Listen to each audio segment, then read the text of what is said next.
ఈరోజు ముగ్గురు ప్రాణాలను బలుకున్న ఈ బెట్టింగ్ ఈరోజు మైసూరులోని కొంతమంది వ్యక్తులు అంటే ఇద్దరు అన్నదమ్ములు, దాంట్లో ఒక అతని భార్య, వీళ్ళ ముగ్గురులో ఉరేసుకొని చనిపోవడం జరిగింది.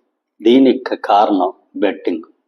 దీంట్లో ఒక వ్యక్తి బెట్టింగ్ అలవాటు పడిపోయి వాళ్ళకు ఉన్న ప్రాపర్టీల్ని, ఇల్లుని అన్నిటినీ తాకట్టు పెట్టి అధిక వడ్డీలకి అప్పులు చేసి ఈ బెట్టింగులు చేసి అవన్నీ పూర్తిగా ఓడిపోవడం జరిగింది.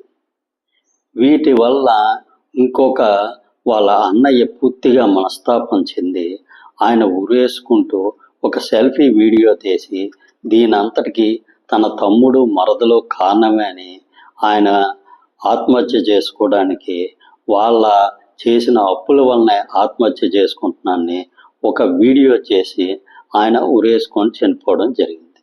కాకపోతే ఈ వీడియో చూసిన తర్వాత ఆ తమ్ముడు మరదలు కూడా ఈ విషయం బయటకు వచ్చి పోలీసులు అరెస్ట్ చేసి జైల్లో పెడతారని వాళ్ళు కూడా మనస్తాపం చెంది వాళ్ళ ఇద్దరూ కూడా ఉరేసుకోవడం జరిగింది.